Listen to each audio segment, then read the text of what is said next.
paz do Senhor, irmãos, que bom nós estarmos juntos mais uma vez. Eu sou o pastor Emerson e é sempre bom ter você conosco aqui na nossa Escola Bíblica Online.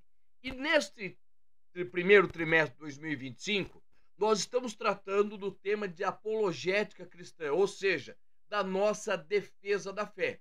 E a lição de número 11, ela vai trazer o seguinte tema: a salvação não é obra humana.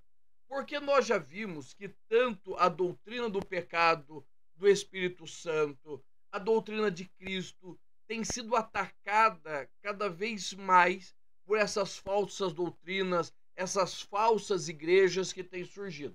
E quando nós falamos que a salvação não é obra humana, nós estamos reafirmando a obra do Calvário, tá?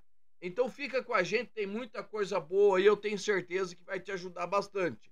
O nosso texto áureo encontra-se em Efésios, capítulo de número 2, versículos 8 e 9, que diz assim, ó: pela graça sois salvos, por meio da fé.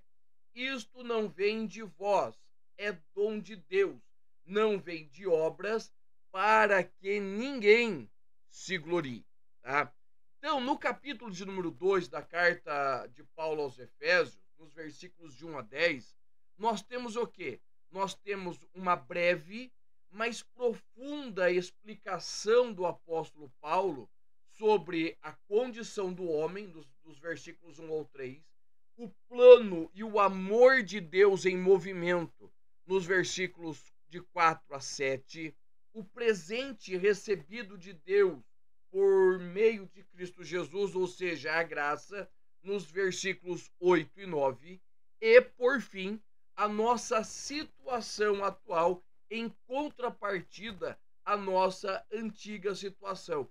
Ou seja, Paulo ele é muito enfático em declarar que nós só obtivemos a salvação através de Cristo Jesus. Eu, você, como seres humanos, como livres, nós podemos escolher se seremos salvos ou não, permanecemos salvos ou não. Mas a obra do Calvário, a obra da salvação, ela é através de Cristo. E a verdade prática, ela vai nesta mesma linha e diz assim, ó: a salvação é um presente divino concedido unicamente pela graça, mediante a fé em Cristo Jesus, sendo impossível ao ser humano alcançar por méritos próprios. Ou seja, um dos grandes equívocos da humanidade é achar que pode agradar a Deus, certo? Com seu modo de viver, com seus atos de justiça, achando que isso vai fazer com que ele ganhe a salvação. Entenda, a salvação ela já foi ganha. Aonde? No Calvário. Como? Pela morte de Cristo. João 1,36. E a oferta do nosso sumo sacerdote, que é Cristo Jesus. Hebreus 8:1. Então, desta maneira, nós não temos, ou melhor, nós não podemos fazer nada para sermos salvos, além de nos dobrarmos e aceitarmos a morte e a ressurreição de Cristo, tá? Então, é por meio dele, é através de Jesus que nós alcançamos a salvação, tá? E se o nosso material tem sido bênção para você, tem te ajudado, não se esqueça, se inscreva aqui no canal, certo? Clica no botãozinho para se inscrever aqui. Também deixa um like. Todas as vezes que você deixa um like, esse like faz com que o YouTube entenda que o nosso material está te ajudando e pode ajudar a outros. E outra coisa, eu quero mostrar para você aqui, esse daqui é o meu subsídio, certo? É o material que eu escrevo para esta aula, tá? Nesse material tem algo muito legal que o pessoal tem gostado bastante, é um dicionário teológico que eu tenho colocado, ou seja, toda aula tem 10, 8, 12 palavras que não são comuns, tá? Não são comuns e estão dentro da lição, certo? Não é do meu material, é dentro da lição. E está muito bem explicado. Por quê? Porque eu tenho a origem grega da palavra, eu tenho o significado e eu tenho a aplicação teológica. Como esta palavra se aplica. Se você deseja, esse material é gratuito, isso é para ajudar na tua aula, tá? É só entrar aqui na descrição e clicar e entrar no nosso grupo do WhatsApp. Toda semana eu distribuo gratuitamente este material e também, este postzinho aqui, que é a nossa leitura diária, certo? Todo dia tem uma leitura para você colocar nos teus grupos, tá? Para você abençoar aí a sua classe. Então vai lá, não se esquece. Se inscreve, deixa o like.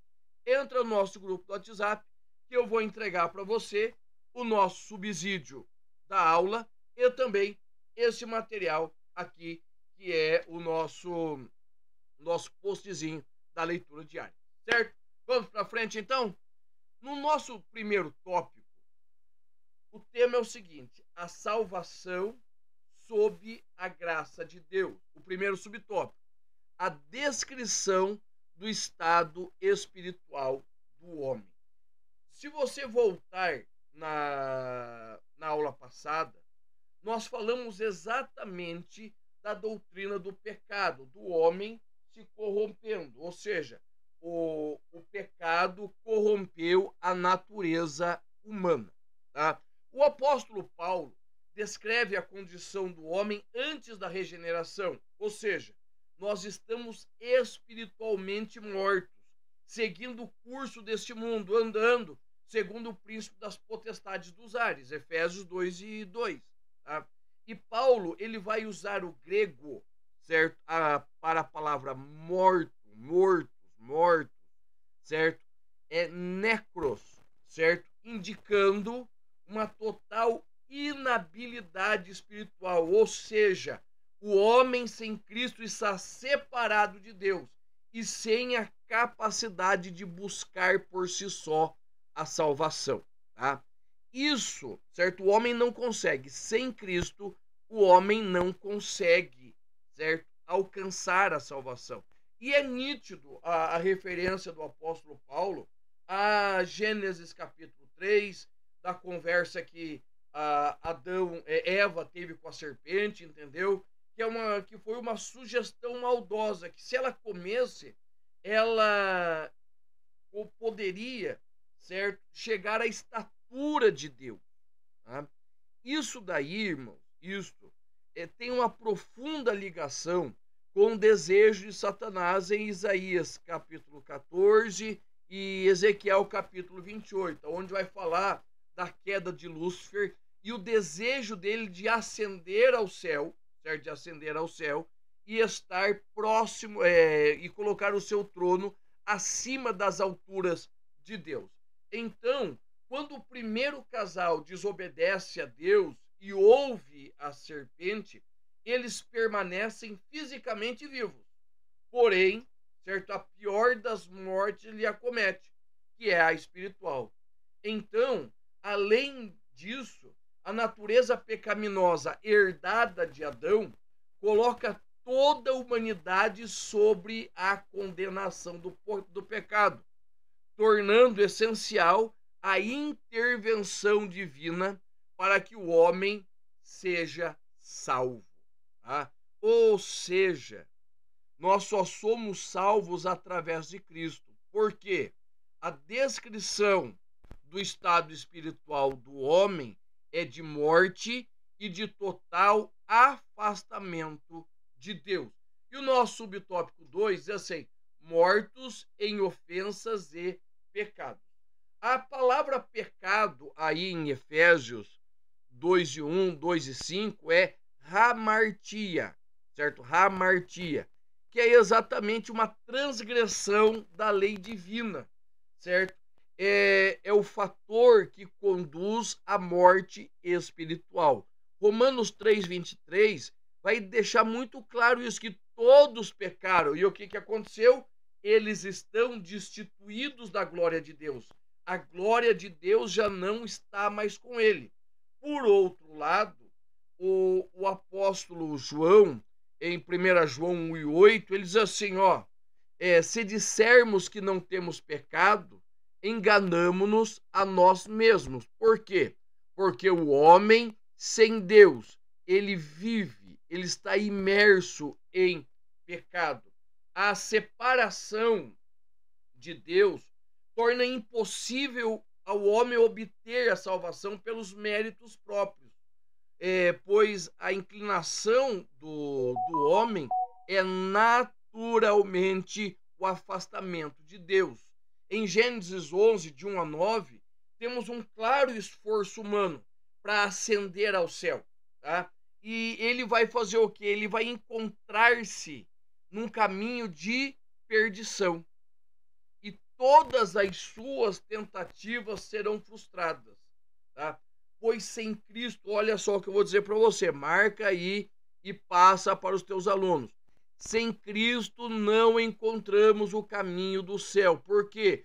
Porque Jesus, ele disse, eu sou o caminho e ninguém vai ao Pai se não for por mim. Ou seja, irmãos, é muito claro e muito nítido.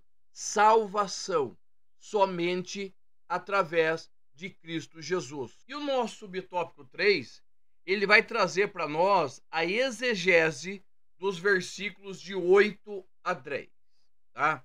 Então, olha só, a expressão, pois, pela graça sois salvos, ela vai enfatizar que a salvação, ela é um presente de Deus, certo? O verbo grego sois salvos, né?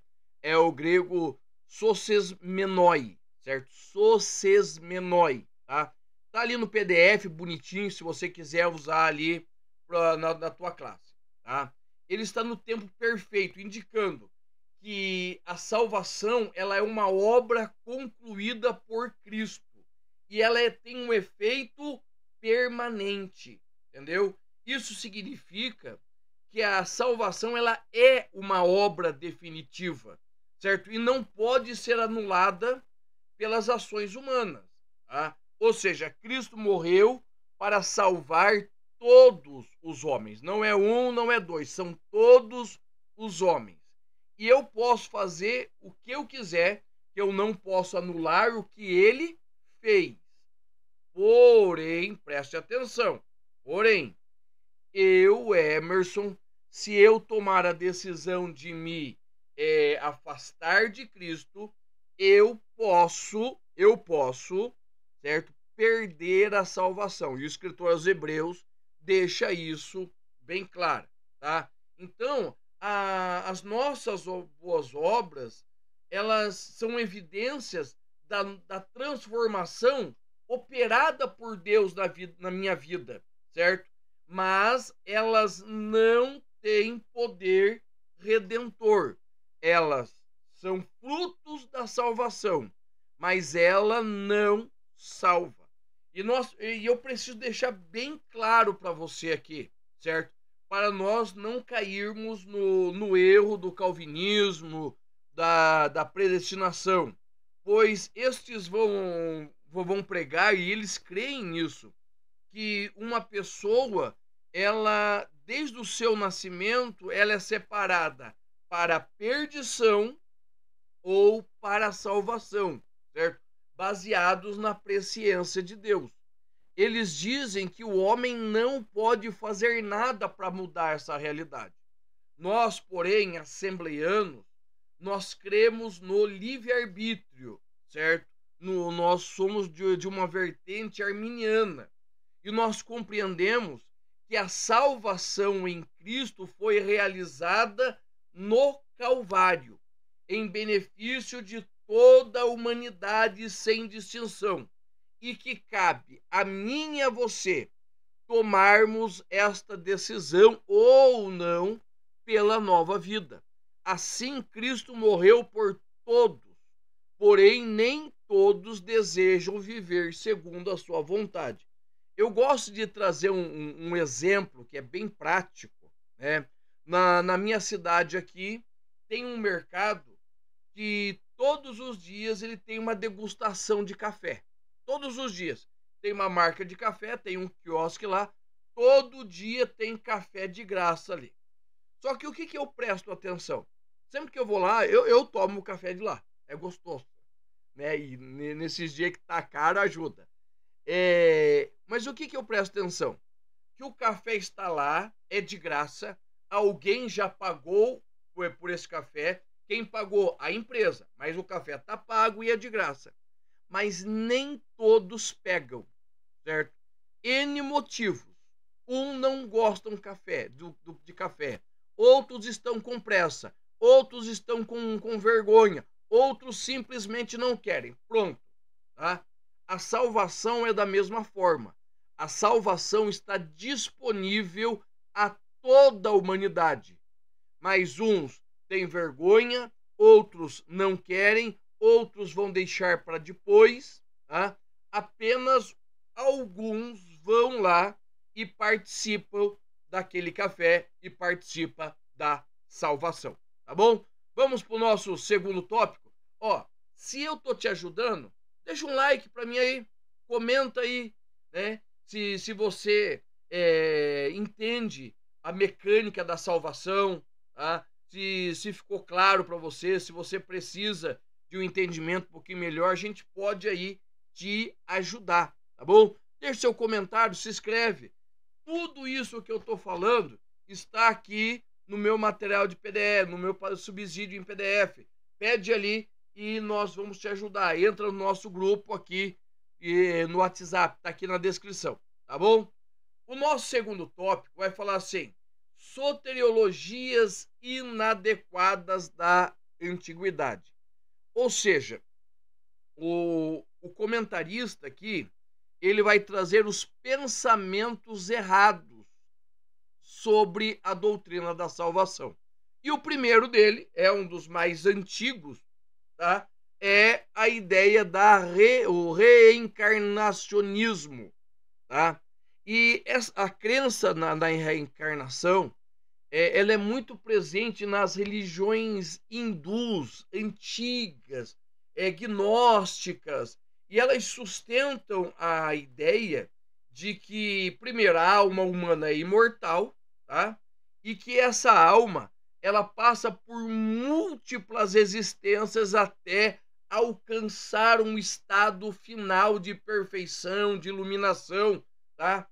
Mas, no entanto, essa concepção é completamente incompatível com a revelação bíblica sobre a salvação e a vida ali após morte.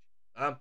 A palavra de Deus, ela deixa bem clara: ao homem está destinado a morrer uma vez, vindo depois o juízo, certo? Hebreus 9:27, certo? Esse texto, ele refuta diretamente a possibilidade ao pensamento de múltiplas vidas, mortes e renascimentos, tá? No plano de Deus, certo? No plano de Deus, a vida humana é única e irrepetível. Não acontece de novo. Após a morte, cada pessoa enfrentará o juízo de Deus, certo?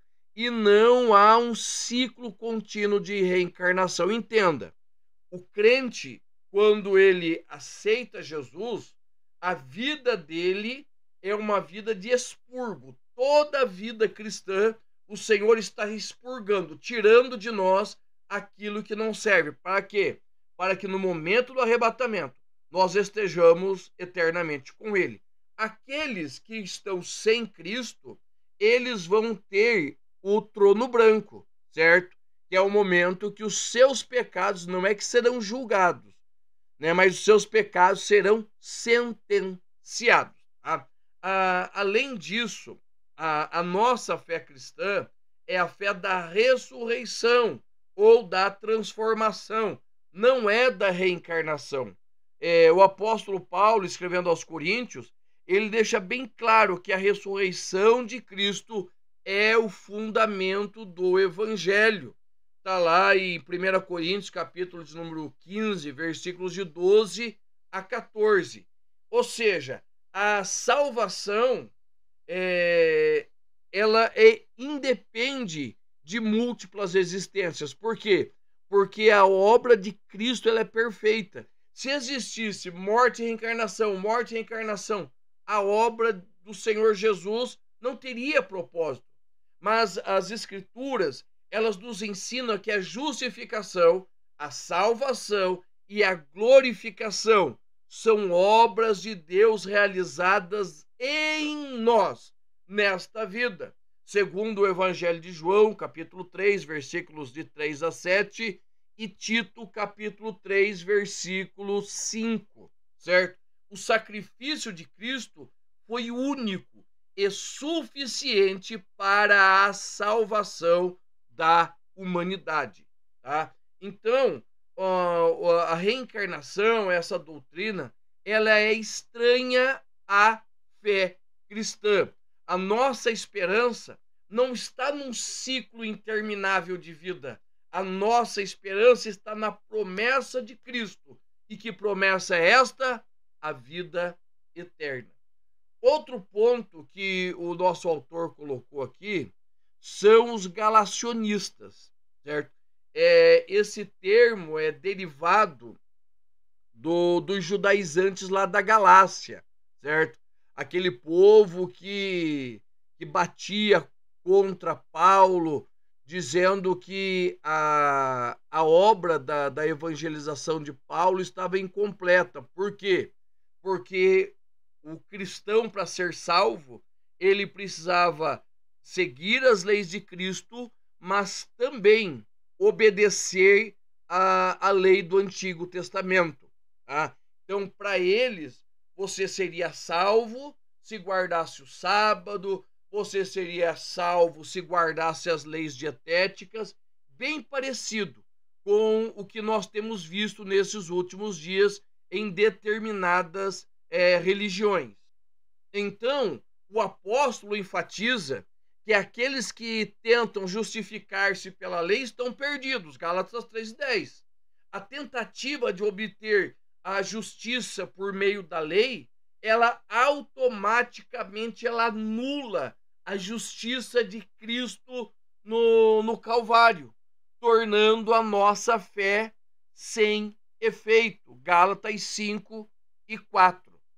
A salvação é única e exclusivamente por Cristo. Ou seja, se eu colocar a salvação mais uma doutrina, está errado. A salvação mais uma denominação, está errado. A salvação é por Cristo, ok? Já o nosso terceiro subtópico, ele vai falar sobre os gnósticos, né? Talvez os gnósticos sejam o pior grupo que o evangelho enfrentou no seu princípio. Por quê? Porque esse gnosticismo, ele pregava a salvação via conhecimento. A palavra gnose, certo? Ela vai falar de um conhecimento secreto, algo secreto ali que você entra e você vai ter as suas preocupações sanadas, tá? Então esta é a ideia de gnose, tá? O apóstolo João, ele vai bater muito contra isso, né, nas suas 3 cartas, no seu evangelho, tá? Então ele vai bater muito sobre isso. João refuta essa ideia e ele afirma que todo espírito que não confessa que Jesus Cristo veio em carne não é de Deus. 1 João 4:3, certo? A verdadeira salvação não está no conhecimento oculto, mas está na obra revelada de Cristo, na obra redentora de Jesus no Calvário. Então, como eu estava falando, né, com a exceção do livro de Apocalipse, os demais escritos joaninos, eles foram escritos para combater diversas doutrinas erráticas que estavam surgindo ali, mas principalmente o gnosticismo, certo? que ele já tinha se infiltrado ali no judaísmo. Nós olhamos isso quando a gente pensa nos saduceus, quando nós pensamos nos herodianos, entendeu? O gnosticismo já tinha entrado ali. E agora ele estava migrando para o cristianismo de uma forma sutil, trazendo aos homens a ideia que eles poderiam se salvar pelo seu esforço e pelo conhecimento de textos e sabedorias de práticas antigas, e por isso eles poderiam alcançar a salvação. Tá? E o apóstolo Paulo, ao escrever Colossenses capítulo 2, versículos de 8 a 9, ele vai falar diretamente, certo, dessa distorção que o gnosticismo fazia da identidade de Jesus, negando a encarnação e a divindade, tá? E é algo que Paulo combate com muita veemência, tá? E o nosso terceiro subtópico, ele diz assim: a soteriologia inadequada de hoje. Então nós falamos das doutrinas erráticas antigas e nós vamos falar das atuais, né? E não se esqueça, ó, eu tenho certeza, você está aprendendo muita palavra nova aqui, certo? E a maioria desses termos novos está no meu material em PDF. Então vai lá, entra no grupo ali e eu mando gratuitamente para você, tá? A primeira soteriologia inadequada de hoje é o islamismo, tá? O islamismo, ele vem nessa onda que a salvação ela é conquistada pelas boas obras, pela submissão a Alá, certo? Eles querem dizer que esse Alá é o mesmo Deus, né, do cristianismo, mas não é. Esse Alá é um outro Deus, não é o nosso Deus, tá? No entanto, Efésios capítulo 2, versículo 9, deixa claro que a salvação não vem de obras. Para quê? Para que eu não bata no peito e me glorie. Como vem a salvação? A salvação é em Cristo, que é o único caminho para Deus. O islamismo, ele nega a morte de Cristo, que é um dos elementos fundamentais da nossa fé, tornando impossível a reconciliação do homem para com Deus pelos esforços próprios. Tá? No islamismo, a salvação é pelo seu esforço. No cristianismo, a salvação é pela graça. O Islã, ele vai surgir por meados de 640 depois de Cristo, certo? Com uma pessoa muito controversa, que nós chamamos a portuguesada de Maomé, mas é Muhammad, certo? O nome dele, tá? E é um homem que tem uma história bem estranha na vida. E Maomé, ele ensina que existiu um profeta para cada época da humanidade. Segundo Maomé, são aproximadamente 120 mil profetas. E que cada um desses profetas foi dada um livro sagrado para esse profeta, tá?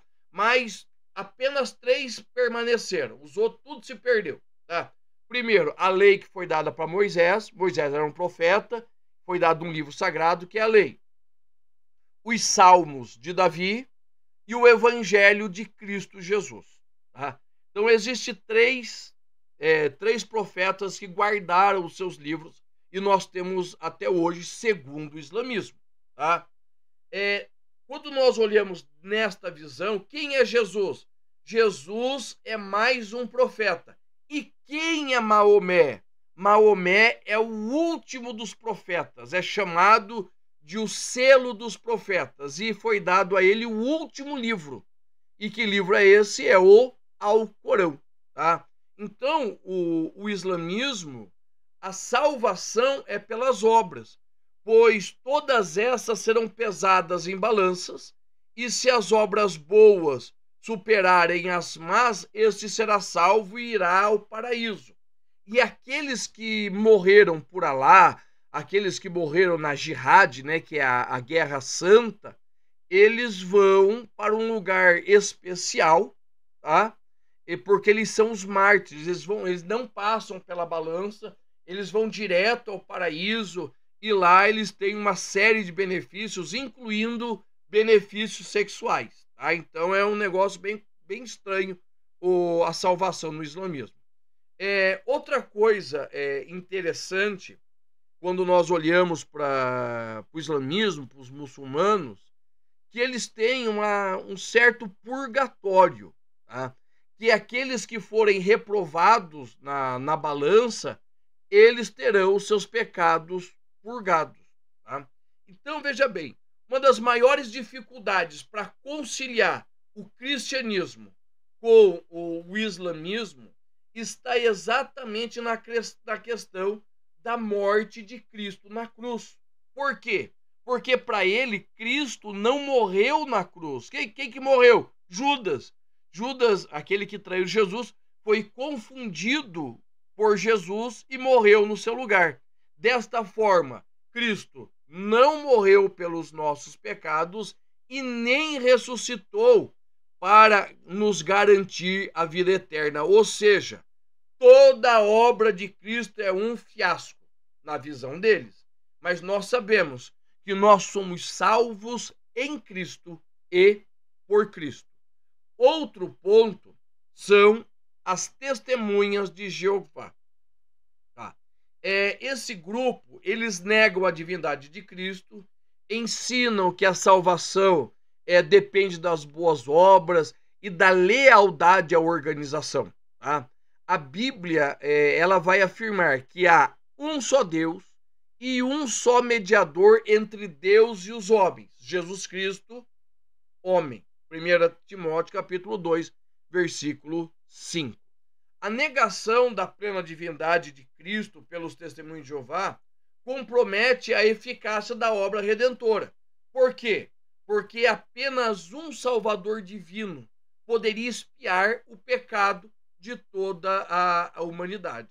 E se não bastasse isso, né, vamos somar a ideia de heresia dos testemunhos de Jeová, a salvação está ligada à evangelização, tá? Então, nos testemunhos de Jeová, você precisa fazer boas obras e a evangelização faz parte do processo de salvação. Por quê?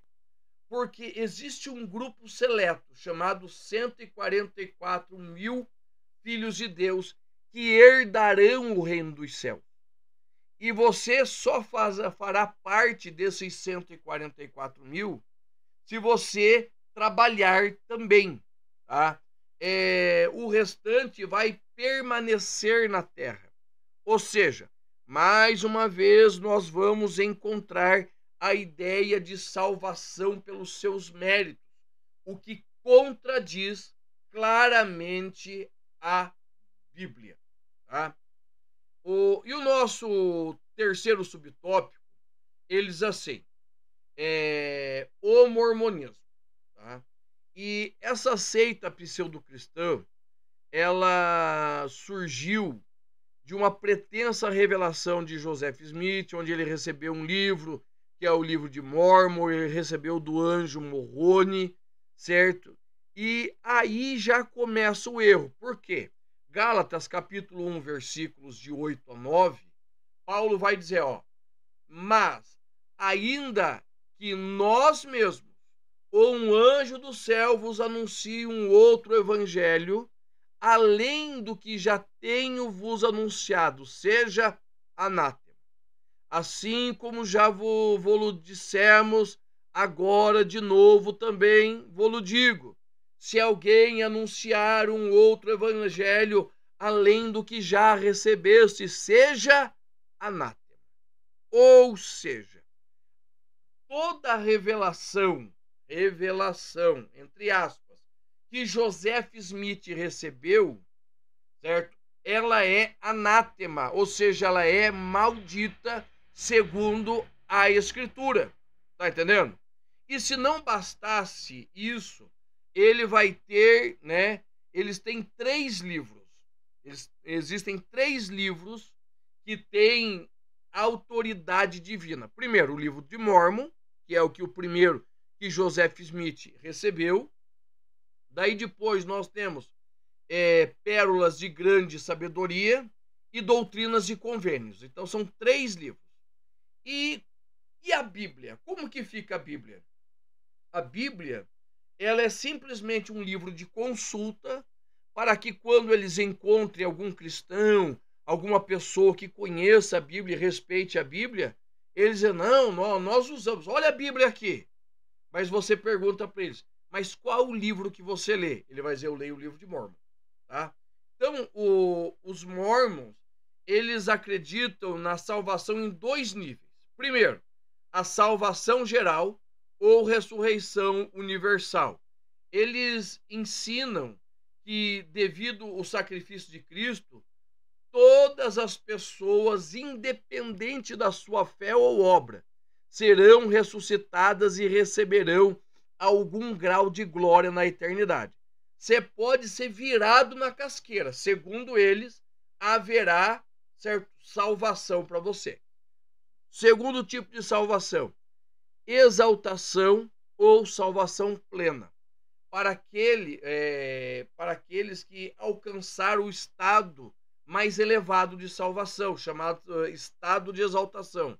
É necessário, certo, exigir uma série de requisitos, como fé em Jesus, obras, batismo na igreja mórmon, receber o Espírito Santo pela imposição da mão de um dos líderes mórmon, participação dos rituais do templo, certo? Aqueles que atingem essa exaltação, segundo essa doutrina mórmon, eles podem tornar-se deuses e governar seus próprios mundos na eternidade, tá? E a palavra de Deus, ela diverge, certo? Ela diverge dessa doutrina de várias maneiras, porque a palavra vai deixar bem clara que a salvação é exclusivamente pela graça mediante a fé, certo? E não por obras ou rituais. Efésios capítulo 2, versículos 8 e 9, Romanos capítulo 3, versículo 28. A salvação não está atrelada à permanência a uma instituição específica ou realização de rituais templários. Atos 4:12, João 14:6. A promessa da vida eterna não significa que o crente se tornarão deuses. Isaías 43:10, Oséias 11:9. Então, os mormons, além de tudo isso, ensinam que Jesus e Satanás são irmãos e que os homens podem se tornar deuses, tá? De novo, a Bíblia vai contra isso. Isaías 43:10. Então, a salvação, ela não vem por esforços humanos, ela vem pela fé em Cristo. O conceito de progressão para a divindade, segundo os mormons ensinam, contradiz a Bíblia. E a Bíblia ensina e deixa clara que há um Deus verdadeiro e imutável. Malaquias 3:6. Tá? Vamos encerrando? Tá. A salvação, ela é um dom de Deus. E ela é concedida pela graça mediante a fé. Nenhum esforço que eu faça, você faça, pode contribuir para a obra de Cristo, para a salvação, porque Cristo realizou na cruz do Calvário. João 10:30, certo? As heresias antigas e modernas, o que elas querem? Elas querem tentar desviar o crente da fé. Mas cabe à igreja fazer o que nós estamos fazendo, certo? Trazer ensino bíblico, certo? Rejeitar as falsas doutrinas, tá? Ensinar o crente a viver de uma forma que glorifique a Deus, tá? Então, irmãos, que nós possamos confiar inteiramente na obra redentora de Cristo e proclamar essa verdade para todo mundo, tá bom? Deus abençoe e eu te espero na nossa próxima aula.